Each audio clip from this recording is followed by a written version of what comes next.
খালি 100 টাকা, একটা লোড পাওয়া গেছে 200 টাকা। আরে সব টাকা বস্তা করে নিয়ে কবরত যাবে, সমস্যা নেই। মুনকির নাকির ঘুষ খায়া প্রশ্ন ছাড়াই ছাড়া দিবে, যাও। টাকা নাই, যাই বলতেছে নাই, আল্লাহ তার নাই করে দিবে। ধরে কোন ঠিক কিনা? আল্লাহর নাই করে দিতে 1 সেকেন্ড লাগবে না, 1 সেকেন্ডও লাগবে না। আপনারা বলেন দান করতে ঈমান লাগে, ঈমান যদি না থাকে সেই ব্যক্তি জীবনেও দান করতে পারবে না। কারণ দান করা অর্থই হলো আখিরাতের প্রতি তার বিশ্বাস বেড়ে যাওয়া। আমি জীবনে আজকে প্রথম দেখলাম, রেকর্ড হচ্ছে, মনে করছেন আপনার ওয়াজ করে আপনাকে উমর ভাড়া থাকবে? এটা গোটা বিশ্বব্যাপী ছড়ায় পড়বে যে উমরপুরের লোকেরা 500 টাকা দান করে না। ভালো করে হেডলাইন দিবা, কি জায়গা রে বাবা, আল্লাহ আল্লাহ।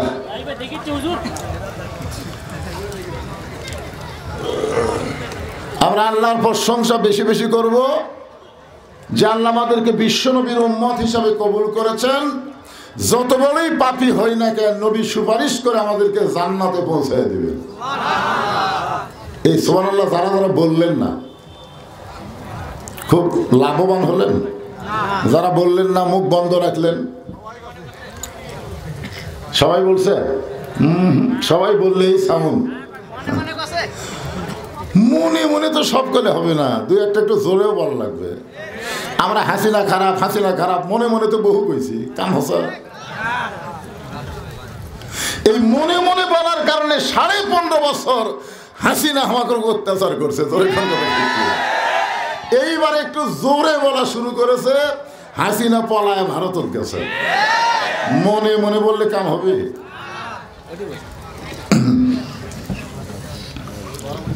আমরা আল্লাহর প্রশংসা করার কারণ হলো যে কোরআন থেকে আপনারা তাফসীর শুনবেন, এই কোরআনের মধ্যে কোনো সন্দেহ নাই। আপনারা বলেন তো, যেই কোরআনের সন্দেহ নাই সেই কোরআন দিয়ে যদি বাংলাদেশ চলে তাহলে দেশটা কেমন হবে? ভালো হবে না? খালি ওয়াজের মধ্যে থাকবেন। আবু জেহেল কোরআন শোনার মধ্যে 1 নম্বর। আবু জেহেলের চাইতে ভালো কোরআন কেউ শোনেনি, বসারও চান্স পায়নি, সারা রাত দাঁড়িয়ে দাঁড়িয়ে শুনছে, কিন্তু কোরআনকে গ্রহণ করেনি। সমস্যা হলো এই জায়গা। আজকে আমাদের বাংলাদেশের মুসলমানেরা কোরআন শুনবে কিন্তু কোরআনকে বাস্তব জীবনে গ্রহণ করবে না। আল্লাহর কোরআনকে গ্রহণ করলে আমাদের বাংলাদেশটা কেমন হবে, আজকে সোনার দেশ কেমন হবে, এটা আজকে আপনাদের দেখানোর চেষ্টা করব কোরআন শরীফ থেকে। একটু দেখার দরকার আছে, আছে না নাই? আমাদের জীবনে বাংলাদেশে কোরআন দিয়ে চলবে, এ দৃশ্য দেখা যাবে কি যাবে না এখনো আমরা শঙ্কিত আছি। আমরা জানতাম বিএনপি আর জামাত ভাই ভাই, এদের মধ্যে কোনো কি নাই, ভেদাভেদ নাই। আর এখন আপনাদের শেরপুর এসে দেখতেছি বিএনপির মধ্যেই লেগে গেছে। ধরে কোন কথা ঠিক না? এটি জামাতের আর চান্সই নেই, এরাই লাগছে। আজকে যেখানে সন্ধ্যায় মাহফিল করে আসলাম ওখানে প্রধান অতিথি হলো সিরাজ সাহেব। আজকে এখানে দেখলাম জানে আলম খোকা। আলহামদুলিল্লাহ, লাগে হাসিনা আবার চট করে আসুক। আমরা কোনো মতভেদ করব না, বিবাদ করব না, হাসিনার মতন ফ্যাসিস্টকে বাংলার জমিনে আসতে দেব না। বলে না, আমরা রাসূলের আদর্শে বাংলাদেশ গড়তে চাই। রাসূলের একজন সৈনিক ছিলেন শহীদ জিয়া, তার আদর্শ কিন্তু খারাপ না। তিনি সামান্য কিছু সময় বাংলাদেশকে দিয়ে গেছেন। যতদিন আমরা মুরব্বীরা জীবিত থাকব শহীদ জিয়াকে এক মুহূর্তের জন্য আমরা ভুলতে পারবো না। ধরে কথা ঠিক না? এখন প্রশ্ন হলো, শহীদ জিয়ার বিএনপি কি আছে? খালেদা জিয়ার বিএনপিও নেই। এখন আলাদা একটা হচ্ছে, আলাদা। আপনি জানেন আপসহীন নেত্রী বেগম খালেদা জিয়া। আমরা এলাকার মানুষদের বলবো, আমাদের মধ্যে কোনো বিবাদ নাই, এই বিবাদের ফাঁক পাইয়া কোনো স্বৈরাচারী যেন এলাকার মধ্যে ঢুকতে না পারে। জনগণ কথা ঠিক না? আসুন পবিত্র কালামুল্লাহ শরীফ থেকে আমি যে আয়াতে কারিমা যে সূরাটা তেলাওয়াত করছি, ছোট্ট একটা সূরা, নাম হলো সূরা আসর। জোরে বলেন, নাম কি? আসর মানে হলো সময়।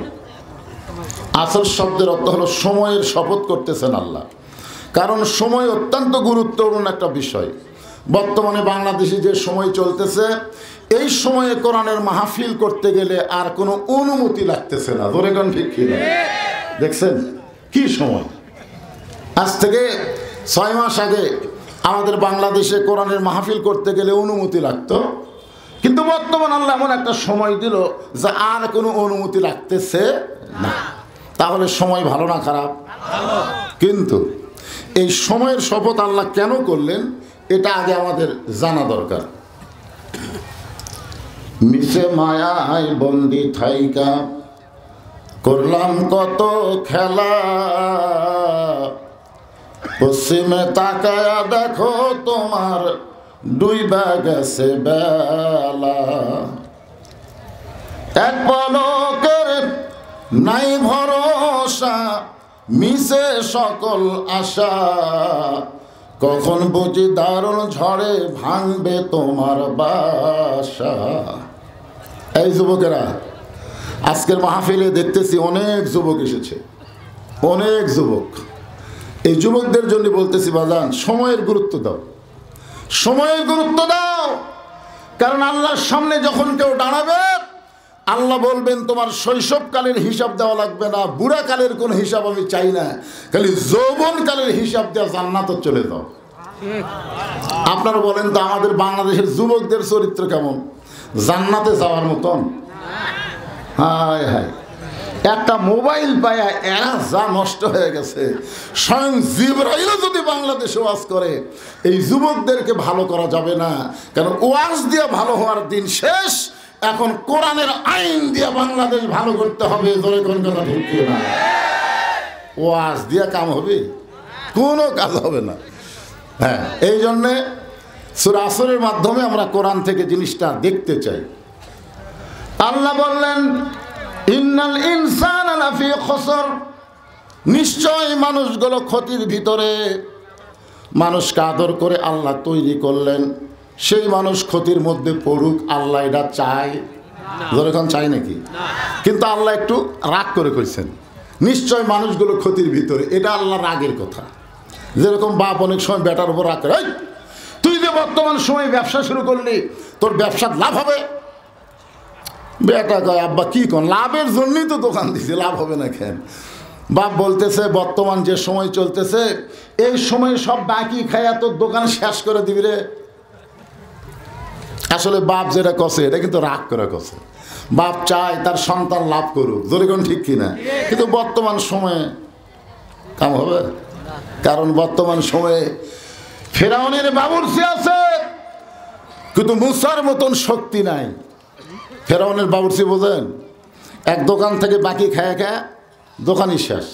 দোকানদার টেকা চালি কয়, হাঁক চিনিস, আমি ফেরাউনের লোক, চিনিস?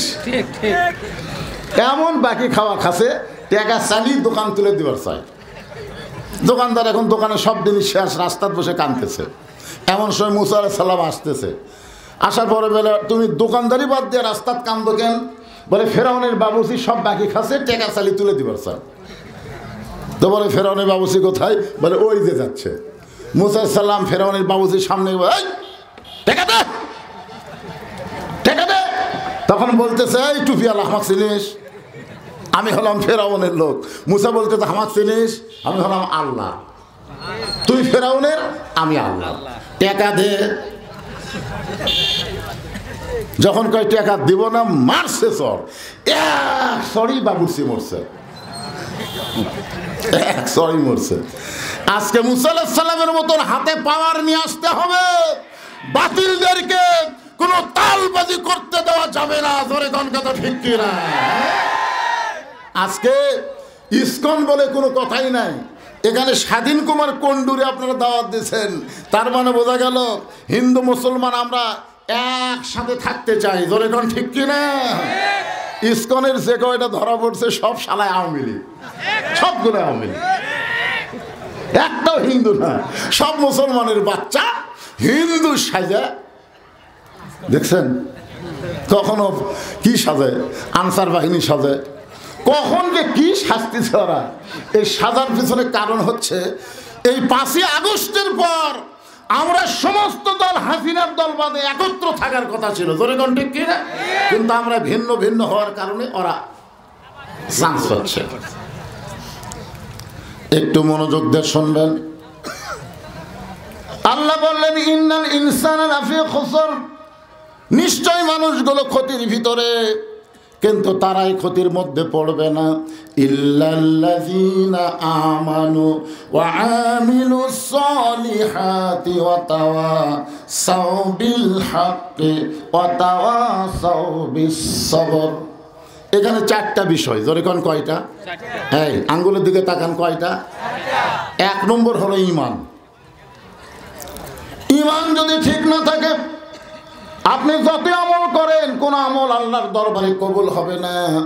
আপনার ঈমান বলতে হবে সার্বময় ক্ষমতার মালিককে, আরো জোরে। কেউ যদি বলে আমার দল ক্ষমতাতে আছে, তাহলে বুঝবেন ওই মুশরিক হয়ে গেছে। কারণ ক্ষমতার মালিক কোনো দল না, ক্ষমতার মালিক হলো আমার আল্লাহ। ক্ষমতার মালিক কে? আচ্ছা, ভাইকে হজ করছেন? আচ্ছা, আমার ভাই হজ করছে, আমিও হজ করছি। এখানে আরো হয়তো হাজী সাহেব আছেন। ওনারা আমরা যখন আল্লাহর ঘর সামনে পাচ্ছি, সামনে পাওয়ার সাথে সাথে একটা তালবিয়া পড়েছি। তালবিয়া, তালবিয়া বোঝেন? লব্বাইক আল্লাহুম্মা লব্বাইক পড়েন সবাই, সব আছে। লব্বাইক আল্লাহুম্মা লব্বাইক, লব্বাইক লা শারিকা লাকা লব্বাইক, ইন্নাল হামদা ওয়ান নি'মাতা লাকা ওয়াল মুলক লা শারিকা লাক। আপনারা বলেন তো লাকা ওয়াল মুলক লা শারিকা লাকের অর্থ কি? সব হাজী সাহেব কিন্তু ওটি শিখি স্বীকারোক্তি দিছে, রাজত্বের ভিতরে, রাজনীতির ভিতরে একমাত্র আল্লাহ ছাড়া অন্য কাউকে স্বীকার করি। দেখছেন, প্রত্যেকটা হাজী সাহেব হজের আগে যে দল করে করুক, কিন্তু হজ করে আসার পরে আর কোনো মানুষের দল করা যাবে না, আল্লাহর দল করতে হবে। হজ করার আগেও যেমন, হজ করার পরেও তেমন। বুঝতে হবে তার হাজী নাম হবে, কিন্তু হজ কবুল হবে না। হজ কবুল করতে গেলে দল করা লাগবে কার? আরো জোরে বলেন। কারণ স্বীকার করেছে লাকা ওয়াল মুলক লা শারিকা লাক। ঈমানকে ঠিক রাখতে গেলে সার্বময় ক্ষমতার মালিক আল্লাহ, দুনিয়ার কোনো মানুষের ক্ষমতা নাই। ওয়া হুয়া আলা কুল্লি শাইইন কাদির, সমস্ত বিষয়ের উপরে একমাত্র ক্ষমতাকার। 1 নম্বর ঈমান। সবাই ঈমানের কলেমাটা একটু পড়ি তো আমরা, অসুবিধা আছে ভাই? আমরা তো সবাই পড়ছি, এতে জিকির করলাম, আর একবার জিকির করি, ওয়াজটা বুঝতে সহজ হবে। সবাই বলেন লা ইলাহা ইল্লাল্লাহ, লা ইলাহা ইল্লাল্লাহ। স্বাধীনতার সময় আপনারা তো বড়, এই বড়, আপনি স্বাধীনতার যুদ্ধের কথা মনে আছে? মনে নেই, এ বয়স নাই তো। 71-ই জন্ম, মানে যুদ্ধের বছরই জন্ম নিয়েছে। ওই স্বাধীনতার সময় আমার এলাকার কিছু হিন্দুরা, বুঝলেন, পাকিস্তানের আর্মি দেখলেই বলতো লা ইলাহা ইল্লাল্লাহ, লা ইলাহা ইল্লাল্লাহ, লা ইলাহা ইল্লাল্লাহ। তখন আর্মিরা বলতো বিলকুল ঠিক হয়, ঠিক হয়। 9 মাস পরে যখন দেশ স্বাধীন হলো, এক হিন্দু বলেছে মুসলমানের কলমার দাম আছে। আমি বললাম আপনি হিন্দু হয়ে মুসলমানের কলমার দাম কেমনে বুঝলেন? বলে যুদ্ধের সময় এই কলেমা মুখে জারি রাখার কারণে আর্মির হাত থেকে বেঁচে গেছি। বলে আমি কইলাম শোনেন, খালি মুখে কলেমা থোয়ার কারণে যদি আর্মির হাত থেকে বাঁচেন, এই কলেমা যদি কলিজার মধ্যে জায়গা দিবার পারেন, তাহলে জাহান্নামের আগুন থেকে আল্লাহ বাঁচাই দিবে। ঠিক কিনা? এখন আপনারা বলেন ঈমানকে খালি মুখে থুবেন না ভিতরে ঢুকাবেন? ঈমান যখন কলিজার মধ্যে ঢুকবে, ওই মানুষটার চরিত্র হবে এমন পর্যায়ে, দরকার হলে জীবন দিবে কিন্তু বাতিলের সঙ্গে আপোষ করবে না।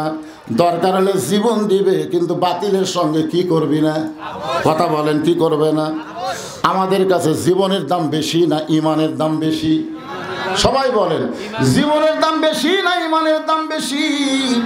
ঈমানের দাম যদি বেশি হয় তাহলে তাসদিক বিল জানান, কলিজার মধ্যে ইমান ঢোকানোর পরে রাসূল বলতেছেন আমল বিল আরকান, ইমান অনুযায়ী আমল করা লাগবে। আর ইমান অনুযায়ী আমল যদি করতে চান 1 নম্বর আমলের নাম হলো নামাজ। ধরে বলেন নাম কি? নামাজ। কিসের? ওমরপাড়া জামে মসজিদ। বিএনপি আসলো, আমরা দেখেছি স্বাধীনতার পরে শেখ মুজিবুর রহমান, শহীদ প্রেসিডেন্ট জিয়াউর রহমান, এরশাদ চাচা, 3টা মরদ মানুষের পরে আর কোনো মরদ মানুষ পাচ্ছেন? এমনি অস্থায়ী হয়তো সামান্য দায়িত্ব আছে, কিন্তু মেয়েরাই রাজত্ব করছে। একটা হলো বেগম খালেদা জিয়া, তারপরে আবার বাপের বেটি হাসিনা, তারপরে আবার বেগম খালেদা জিয়া, তারপর ভোট পাক বা না পাক হাসিনাই। জোরে কোন কথা ঠিক কি না? হায় হায় রে, কি একটা বিপদ আমাদের ছিল যে আমাদের মাথার উপর মেয়ে মানুষ ছোড়া লাফালাফি করলো।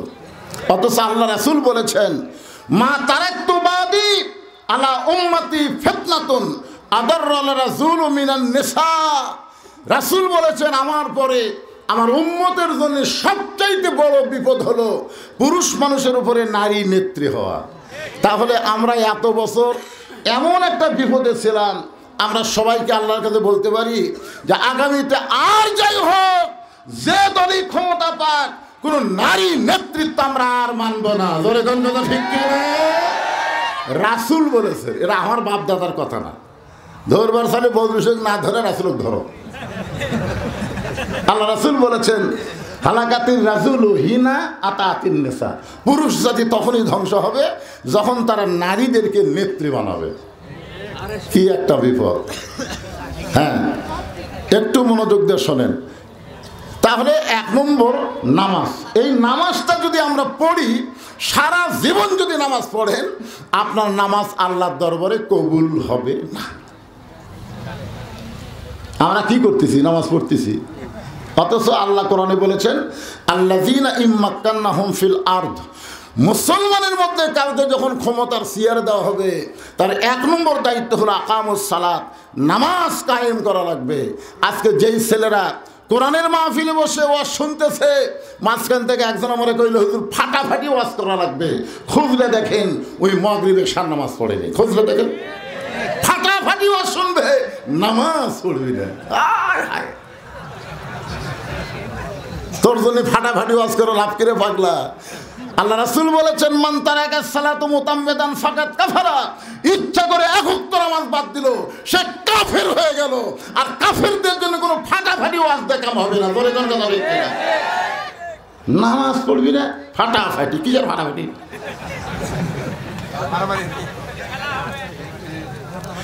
1 নম্বর হলো নামাজ। আর এই নামাজটা আল্লাহর কোরআন দিয়ে কায়েম করা লাগবে। নামাজ কিয়ামত পর্যন্ত পড়বেন, কাম হবে না। নামাজ যদি কায়েম করতে চান তাহলে মানুষের তৈরি আইন দিয়ে নামাজ কায়েম হবে না। নামাজ কায়েম হবে আমার আল্লাহর কোরআন দিয়া। ঠিক কিনা বলেন? আল্লাহর কোরআন দিয়ে যখন নামাজ কায়েম হবে তখন সেই পৃথিবীর মানুষ জানতে পারবে কোরআনটা আসলে কেমন। একটু মনোযোগ দিয়ে শুনবেন। বাংলাদেশের মতন 96টা দেশের খলিফা হচ্ছেন হযরত ওমর।